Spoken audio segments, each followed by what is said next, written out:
I'm Artist Abe. I'm an artist here at Oddities and Curiosities Expo, and make sure to subscribe to Raze Chaos.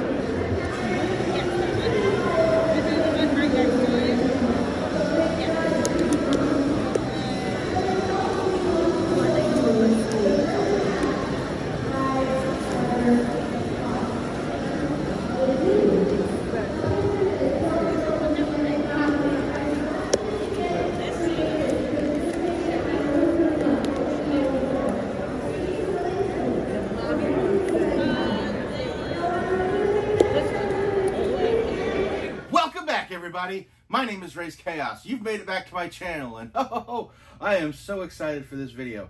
I'm so excited. Normally, Raze has like a good stack of Funko Pops that he means to get through, some older than others, and just it's when he just really feels excited about doing that character that he actually sits down and makes the video, which doesn't usually take long.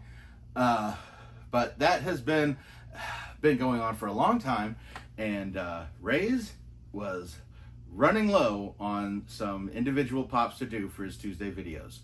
And so in order to fix that, went ahead and ordered one, and something about it, when it came in, it was like, you know what, this guy can't wait.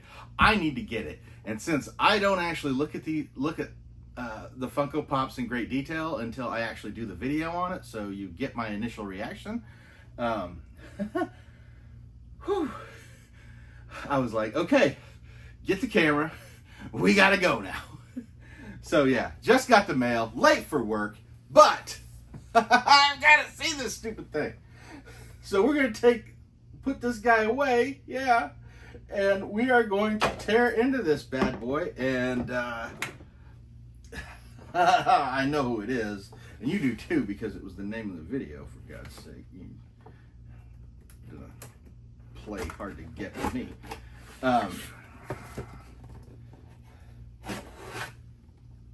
Yeah, they did several out of this line, and this was the only one that really made me want to bust out. What the crap? Oh, what the hell are you gonna do to me here? This is rude. Okay. So, who do we got? But we have got... we have got Rocky from Schoolhouse Rock.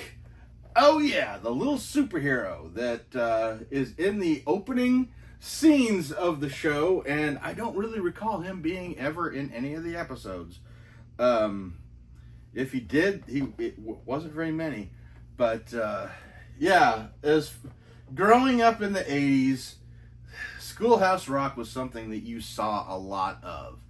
And I swear to God, they need shows like that still, because I still understand how conjunctions work because of conjunction junction. And about how 3 is a magic number. But yes, those... making those stupid little songs, getting caught in your head, and yeah, that and Sesame Street, they really, a lot of stuff gets bashed as far as the 80s go, as far as like how horrific our childhood movies were. But also, I think a lot of the stuff that they did had a lot more staying power in the brain than people really give credit for. And I mean, if you don't believe me, if you're a Gen Xer, count to 12. You know what I'm talking about. But yeah, this was always cool, and of course he was a superhero, so you knew that he was going to end up being in Raze Chaos's collection, because Raze loves superheroes. But yeah, the other bits in there was the conductor, who was actually on the train for Conjunction Junction, and then you've got the bill from the iconic song "How a Bill Becomes a Law," and yeah, just some of the crap that we learned at young ages that you probably couldn't get a kid that age to know this crap, know some of this stuff even nowadays. But then again, you take a lot of millennials and have them and show them a map, and they can't tell you a lot of things they should be able to know. Like, where are you? But we're going to take this guy out and have a look at him. And here he is. This is where he gets all pumped up. And yeah, in the opening scenes of this stuff and everything, it was so great because you had this little kid reading, and then he'd say, "'Cause knowledge is power," and then boom, he'd pop into the superhero, and he'd fly around and everything as they talked about Schoolhouse Rock and did the opening theme for it and everything. And then at the end, you see this big thing getting ready to collapse and everything, and then he sees it, and he comes and he flies in and he shoves it up there, and then the whole thing changes into Schoolhouse Rock.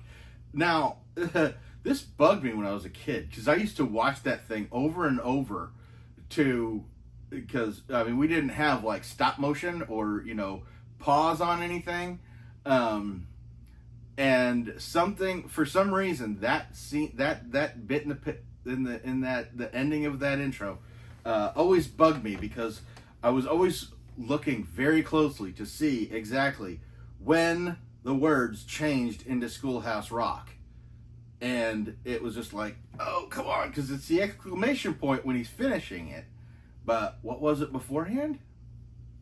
Exactly. So yeah, he's basically just a stereotypical superhero, big pompadour on top of the head. He's got really puffed out arms and chest, and then he slims down to, essentially have the plumbing of a grapefruit.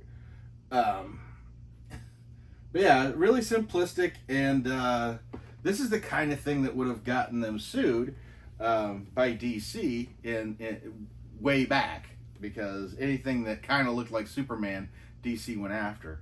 But I mean, it is the stereotypical superhero look, and yeah, that's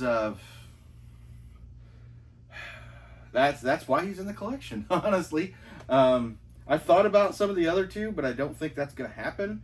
But I'm fine with this, because I can still hear him when I look at him. I can hear the little voice calling out, and that's just all I need. And yeah, a lot of fun having this one, because it doesn't have to be just DC or Marvel. I do love collecting superheroes and seeing how they've impacted pop culture in general. So you knew I was going to get in on this.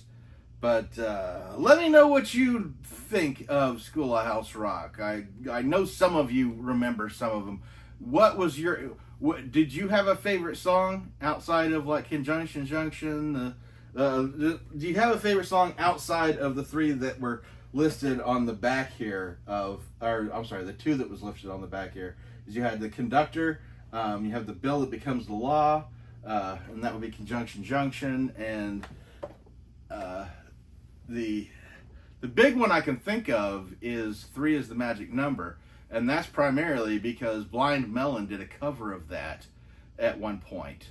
I say at one point, they were only around for a short time, but let me know if you remember that one. Anyway, I'm gonna get out of here now. Never forget that life is full of odd moments, and you never know when you're gonna be defined.